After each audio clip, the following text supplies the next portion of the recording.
नमस्ते सलाम मातृभूमि जय हिंद दोस्तों, सबका स्वागत करता हूं। शुरू करते हैं आज के डिफेंस समाचारों। भारतीय सेना की व्हाइट टाइगर डिवीजन के एयर डिफेंस वॉरियर्स ने गोलापुर सीवार्ड फायरिंग रेंज में OSK-AK मिसाइल फायरिंग के दौरान अपनी कौशल और सटीकता का प्रदर्शन किया। बता दें कि इस दौरान उन्होंने मैन्यूरेबल एक्सपेंडेबल एरियल टारगेट यानी कि मीट पर सभी सीधे हिट किए और अपनी विशेषज्ञता और ऑपरेशनल रेडीनेस का प्रदर्शन भी किया।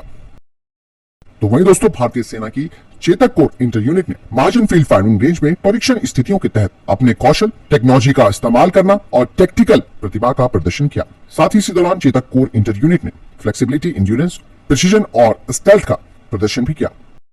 टाटा एडवांस सिस्टम को अगले 3 सालों के लिए भारत भर में 54 इंडियन एयरफोर्स के ठिकानों पर एयरफील्ड बुनियादी ढांचे को बनाए रखने के लिए एक लॉन्ग टर्म कॉन्ट्रैक्ट मिला है, जिसमें कि navigation aids, air traffic management system, airfield lightning, runway visual range और बहुत कुछ शामिल है, ताकि निर्बाध रूप से संचालन किया जा सके और विमानों की सुरक्षा भी सुनिश्चित की जा सके। आर्मर्ड व्हीकल्स निगम लिमिटेड अब भारतीय सेना की लाइट टैंक प्रतियोगिता के लिए स्प्रुट लाइट टैंक का कस्टमाइज्ड वर्जन पेश करेगा, जिसे कि रशिया के सहयोग से भारत में डिजाइन और विकसित और साथ ही निर्मित किया जाएगा। भारत का सेंटर फॉर एयरबॉर्न सिस्टम यानी कि कैप्स अब अपने मौजूदा Netra airborne early warning and control system में एक नई टेक्नोलॉजी को प्रदर्शित करेगा, जिसमें कि कैट्स का उद्देश्य है कि नेत्र मार्क 1 सहित जो अतिरिक्त 6 प्लेटफॉर्म है उनके लिए एक एडवांस स्वदेशी रडार सिस्टम को तेजी से डेवलप करना। आपको बता दें कि जो नेत्र मार्क 1 है उसमें गैस बेस्ड आइसर रडार है, यानी कि गैलियम आर्सेनाइड बेस्ड, जो कि टारगेट्स के लिए 240 डिग्री का कवरेज प्रदान करता है और 250 से 300 किलोमीटर इसकी डिटेक्शन रेंज है। और मौजूदा वक्त में दोस्तों, भारतीय वायुसेना के पास 2 नेत्र मार्क 1 है। तीसरे का इस्तेमाल परीक्षण और डेवलपमेंट के लिए किया जाता है और यही वजह है कि जो तीसरा विमान है उसे कैप्स अब एक टेक्नोलॉजिकल डेमोन्स्ट्रेटर में बदलने की योजना बना रहा है, जो कि नेक्स्ट जनरेशन के रडार सिस्टम के लिए एक टेस्ट बेड के रूप में काम करेगा। जो नेत्र मार्क 1A होगा, जो नया वेरिएंट होगा दोस्तों, उसमें गैन बेस्ड आइसर रडार लगा होगा, जो कि गैस की तुलना में बेहतर परफॉर्मेंस भी देगा। हालांकि नेत्र मार्क 2 अभी वैचारिक चरण में है और ये 300 डिग्री की कवरेज प्रदान करेगा। साथ ही दोस्तों, गैलियम बेस्ड आइसर रडार इसकी डिटेक्शन रेंज को 400 किलोमीटर के करीब ले आएगा। आपको मैं बता दूं कि पाकिस्तान अवाक्स के मामले में हमसे काफी आगे है। वहीं चाइना के पास KJ-500 सहित 20 से अधिक अवाक्स सिस्टम है और भारत के पास वर्तमान में केवल 3 फॉल्कन और 2 नेत्र मार्क 1 है और भारत को कम से कम इस तरीके के 15 से 20 सिस्टम्स की जरूरत है। और एक बार एडवांस रडार से लैस हो जाने के बाद 6 नेत्र विमान आ जाने से ये अंतर कम हो जाएगा, लेकिन भारत को फिर भी आगे अवाक्स की संख्या बढ़ानी होगी। हाल ही में दोस्तों, तेजस मार्क 1A प्रोग्राम को एक बड़ा स्पीड अप देखने को मिला है और 7वां जो फाइटर जेट है, जिसका नाम LA-5039 है, उसने मार्च 2025 के अंत से पहले अपनी पहली उड़ान सफलतापूर्वक पूरी की है। इसकी कुछ तस्वीरें सोशल मीडिया पर भी आई हैं, लेकिन वो काफी धुंधली हैं। मतलब साफ है कि अब HAL भारतीय वायुसेना की आवश्यकताओं को पूरा करने के लिए इस प्रोग्राम को तेजी से आगे बढ़ा रहा है। सोलर इंडस्ट्रीज की सहायक company solar defence and aerospace limited के अध्यक्ष ने बताया कि स्पेन अब भारत की स्वदेशी पिनाका MBRL को खरीदने को लेकर बातचीत कर रहा है। भारत ने अभी तक पिनाका सिस्टम का जो एक्सपोर्ट है वो अर्मीनिया को सफलतापूर्वक किया है और फ्रांस की तरफ से भी पिनाका के लिए क्वेरीज आ चुकी है। हालांकि दोस्तों, स्पेन इजरायली एल्बिट सिस्टम के PULS बेस्ड जो सिलम है उसके साथ अपने रॉकेट लॉन्चर प्रोग्राम को आगे बढ़ा रहा है। लेकिन अब स्पेन इस दौर में इसलिए भी शामिल हो गया है क्योंकि स्पेन के अधिकारियों को पिनाका की कई खासियतें अपने लिए अच्छी लगी है। यहाँ पर दोस्तों, स्पेन अपनी तोपखाने की क्षमताओं को बढ़ाना चाहता है, इसीलिए वो पिनाका की खोज कर रहा है। 38 किलोमीटर रेंज वाला पिनाका MK1 और 75 किलोमीटर से अधिक की रेंज वाला गाइडेड पिनाका मार्क 2, जिसकी रेंज 120, 150 और 200 किलोमीटर तक हो सकती है, उसकी वेरिएंट्स भारत तैयार कर रहा है, जो कि स्पेन को छोटे और मध्यम दूरी के हमलों के लिए फ्लेक्सिबिलिटी प्रदान करेगा।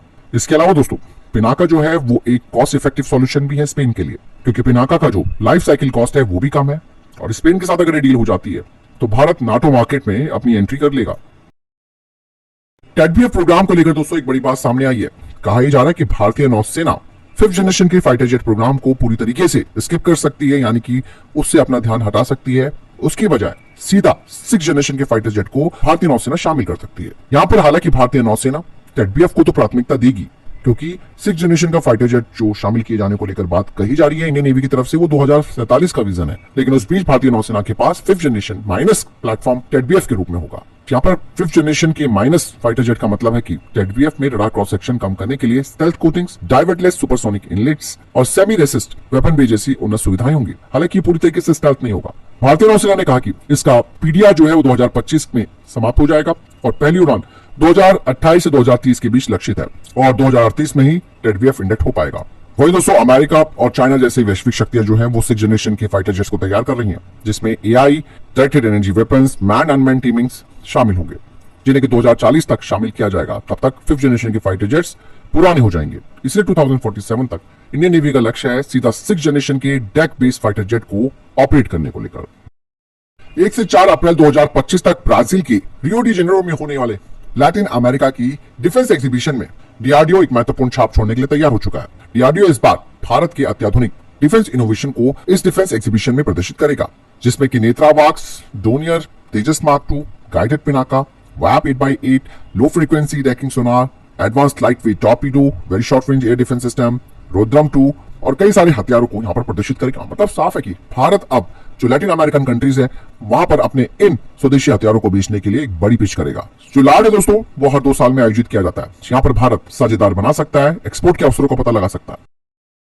हाल ही में रक्षा मंत्रालय की तरफ से 156 लाइट कॉम्बैट हेलीकॉप्टर प्रचंड की खरीद को मंजूरी दिए जाने के बाद एचएएल ने अपनी कमर अब कस ली है। ये सौदा 62,700 करोड़ रुपए का है। एचएएल की तरफ से कहा जा रहा है कि वो 5 हेलीकॉप्टरों की जो पहली खेप है वो 2028 के मध्य तक डिलीवर कर देगा, जिनका प्रोडक्शन कर्नाटक में एचएएल के तुमकुर फैसिलिटी में किया जाएगा। आपको बता दें कि इन 156 प्रचंड में से 90 वो भारतीय सेना को दिए जाएंगे और 66% हेलीकॉप्टर इंडियन एयरफोर्स को दिए जाएंगे। एचएएल के द्वारा डिजाइन और विकसित किए गए ये ट्विन इंजन वाले मल्टी रोल अटैक हेलीकॉप्टर उच्च ऊंचाई वाले युद्ध के लिए भी तैयार किए गए हैं।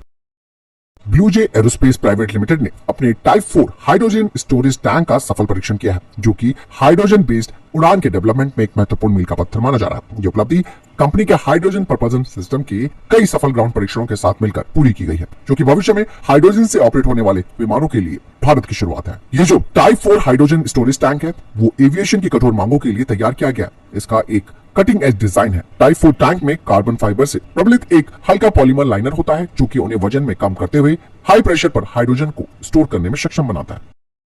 महिंद्रा ऑटोमोटिव ने 1986 स्कॉर्पियो पिकअप व्हीकल्स की आपूर्ति के लिए इंडियन आर्म फोर्सेस के साथ 2700 करोड़ रुपए का कॉन्ट्रैक्ट साइन किया है। स्कॉर्पियो पिकअप मिलिट्री ऑपरेशंस के लिए स्पेशली तैयार की गई है, जो कि डाइवर्स टेरेंस में ऑपरेट की जा सकती है। स्कॉर्पियो पिकअप दोस्तों अपनी वर्सेटैलिटी के लिए जाना जाता है, जो कि हाई पेलोड ले जा सकता है। मतलब साफ है कि इसका इस्तेमाल मिलिट्री ट्रांसपोर्टेशन से लेकर लॉजिस्टिक जैसे कई तरीके के मिशनों के लिए इसका इस्तेमाल किया जा सकता है।